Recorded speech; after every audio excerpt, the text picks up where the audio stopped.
Hey guys, welcome back for another episode of The Suited Shootist.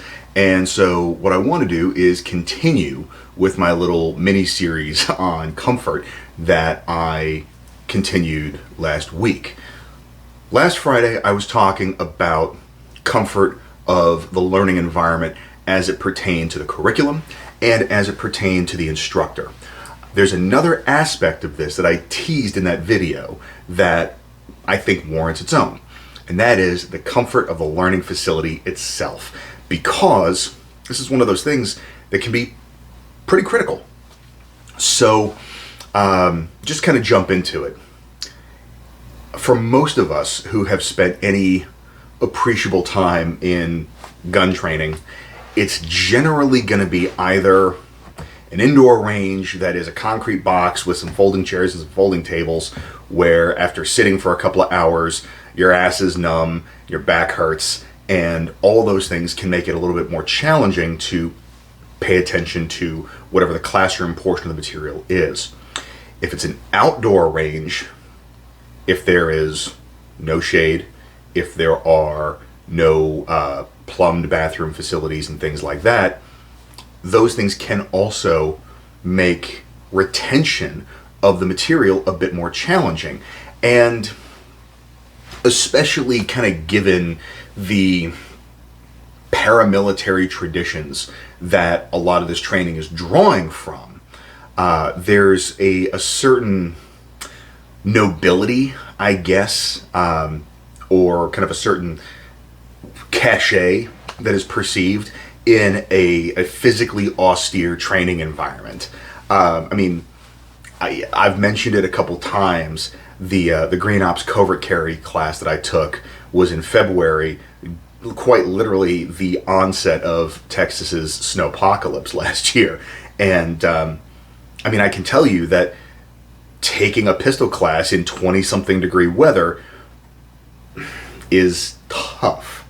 I'm not saying that to try and build myself up or brag, but there are so many things that are competing for your attention that sometimes it can make focusing on the material a little bit more challenging than it necessarily has to be. So because of that, there's two facilities in particular that I want to highlight and call out by name. Now, I'm sure there are others out there that fall into this category. I just haven't experienced them personally. The first one is Carl Wren's facility, KR Training. It's outside of Bastrop, if I'm not mistaken. And so his is not going to be a super luxe type of facility by any stretch of the imagination, but the amenities that are there are thoughtful. There is an indoor bathroom, which honestly is a huge priority, especially if you are trying to get a higher contingent of females into class. Because I like to joke that, my wife's idea of roughing it is domestic champagne, which she is not even remotely that high maintenance, but it's fun to poke fun at her a little bit. I can tell you, she will not attend any sort of class where there is not plumbing. So that right there limits what she has access to. And there's a lot of folks that have some of those same standards.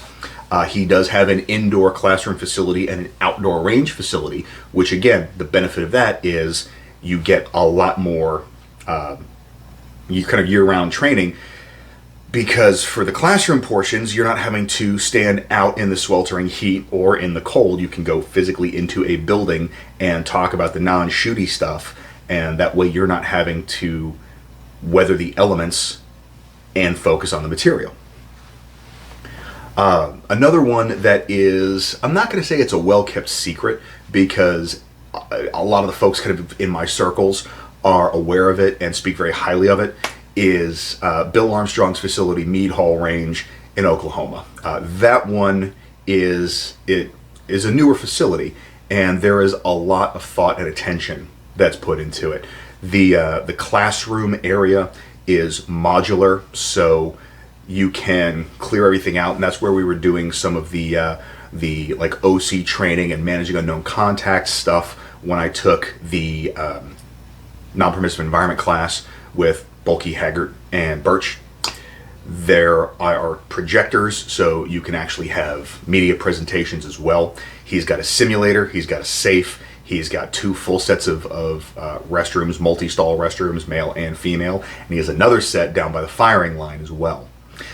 He also has a shaded area with fans, and the reason why I feel compelled to kind of call this out is we as the consumers need to make it worth range owners' whiles to build these amenities in. Because again, just like I was talking about last week, it is going to make the material that much more accessible, especially to the newer shooters, you know, the people that aren't necessarily looking for the weekend gun school. They're not necessarily looking to test their mettle. There is absolutely a place for that type of thing. I mean, let's be honest. ECQC is a prime example of this. It doesn't make sense to have a, you know, super cushy and luxurious learning environment when you're going to be beating the hell out of each other and rolling around on the gravel. But that's not an entry-level course either. Once you've got somebody signing up for that, they kind of know what the score is. And so especially with this influx of new gun owners that we have, you know, when you hear John Hauptman, for example, talk about his experiences in gun shops and ranges in Philly, the next most comparable business that he was able to liken them to were porno shops. You know, they're poorly lit. They're generally not all that clean. They got that kind of dingy vibe to them. So we as the consumer should demand better of the facilities and encourage them to build these things up, because it's a lot of money. And unless there's incentive for them to do it, they're probably not going to, because most of these facilities are trying to double as gun shops and ranges, and the margins on both are, from my understanding, pretty slim. You know, it's rough to make a go of it in that space. So we need to reward the guys that are going above and beyond, that are taking that consumer experience into account and kind of holding them up as the example that we want the rest of the industry to kind of mirror. Because again, using another example, there was a one-day pistol class that I attended, and it was a couple months ago, so I guess August maybe. We had a couple guys fall out as heat casualties. I mean, nobody had to, like, we didn't have to call the paramedics, nobody had to get stuck with IVs or anything, but it was hot enough that even with routine water breaks, a couple guys had to sit out for a couple iterations because the heat was getting to them. And it's unfortunate because they lost out on some of the course material because of that.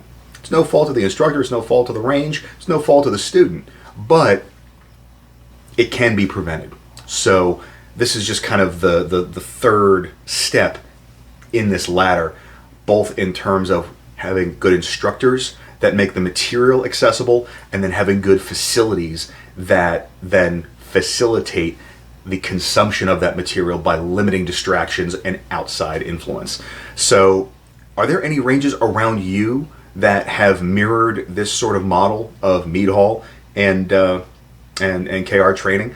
I want to hear about those down below, because anybody that's going to that extent, putting in that effort, absolutely warrants the shout out. So put it down in the comments.